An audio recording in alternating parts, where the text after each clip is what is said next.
आनंदपुर कॉलेजर 61तम वार्षिक अधिवेशन में जोगदेले मुख्यमंत्री। आनंदपुर कॉलेज को ऑटोनोमस कॉलेज घोषणा कले।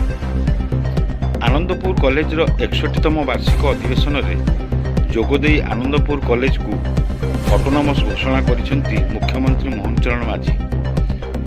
यही कॉलेज पर समुदाय 7 कोटी टंका अनुदान घोषणा करथिबा बेले आनंदपुर डाक्तरखाना 2 कोटी टंका और आनंदपुर स्टाडियम 20 कोटी टंका घोषणा कले। यही सभार आनंदपुर उपखंड 118.2 कोटी टंकार 31 प्रकल्पर भित्तिप्रस्तर स्थापन सह 41.4 कोटी टंका व्यय 16 प्रकल्पर शुभ उद्घाटन कर। मुख्यमंत्री हेबा परे केन्दुझर जिला आनंदपुर उपखंड को मुख्यमंत्री यह प्रथम गस्त। मुख्यमंत्री मोहन चरण माझी जो कॉलेज युक्त 2 पढ़ी पास करते से आनंदपुर कॉलेज को से मुख्यमंत्री भावे आसी। यही परिप्रेक्षी कॉलेजर छात्र छात्री अति उत्साह सहित मुख्यमंत्री आगमन को अपेक्षा कर रही। एथिसह यही कॉलेज पाठ पढ़ुला बेले तांकर सहपाठी और अध्यापक माने अति उत्कंठार सहित अपेक्षा करते।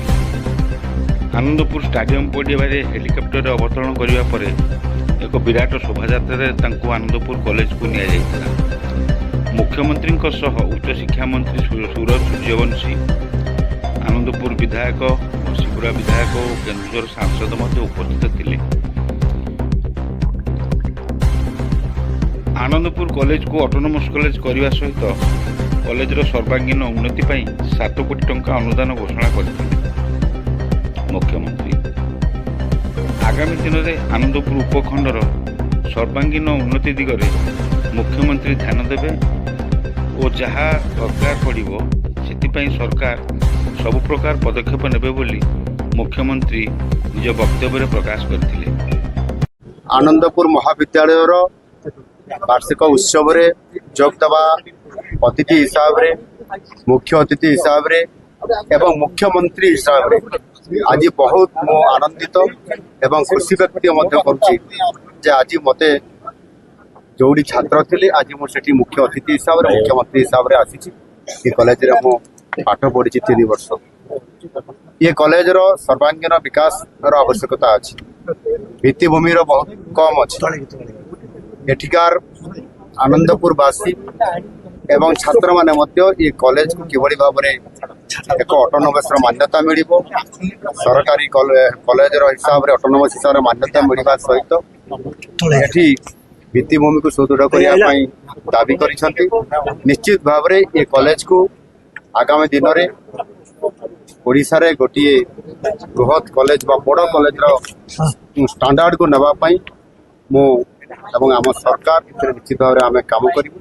प्रथम भित्तिभूमि आज 7 कोटी टंका ये घोषणा कराही खूब शीघ्र कार्यकारी कर सहित ये आनंदपुर अंचल जमीती आमर स्टाडियम केमती पूर्णांग करा सहित ये अनेक रास्ता एवं अन्य जो भित्तिभूमि आवश्यकता अच्छी करने आज मुझे निश्चित भाव में जिलापाल अच्छा प्रशासनिक अधिकारी एवं आम तरफ निश्चित भाव में आगामी दिन में ये अंचल को वृद्धिमंत डेभलप कर निरंतर भाव में नुआ सरकार आसला आम सरकार आसला आम भित्तिभूमि को प्राधान्य दौचु, शिल्प को प्राधान्य दौचु, कृषि को प्राधान्य दौचु, जलसेचन को आगक नापी प्राधान्य दौचु। निश्चित भाव ये आनंदपुर अंचल को आगामी दिन में यह किभली डेभलपमेंट कम शीर्ष को नहीं पार से निरंतर भाव में आम सरकार काम कर। आज मत जो मो कॉलेज को आसवाई सुजोग मिला ये अंचल जहाँ मोर भाई मान दाबी कर निश्चित भाव में आम पूरण कर।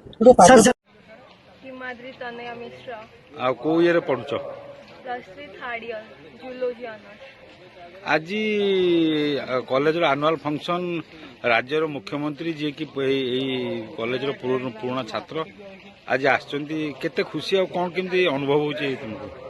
बहुत एक्साइटेड अच्छी एक्चुअली फर्स्ट टाइम देखी एमती तो समस्त सुजोग मिले बहुत भल आम कॉलेज को आछन हम बहुत एक्साइटेड कौन कॉलेज छात्र छात्री कौन दाबी रोची जे जहाँ मुख्यमंत्री आसछन्ति हमर प्रमुख दाबी एटा कि जोटा पूरण कले आमे बहुत उपकृत हबु सेमति किछ अछि कि ऑटोनोमस कॉलेज आ आपन दाबी रखियो बोली आशा अछि मुख्यमंत्री आगे आशा अछि बहुत आगे अछि धन्यवाद केन्दुझरु अमूल्य कुमार जेना और गगन बिहारी दास को रिपोर्ट G9 ओडिया।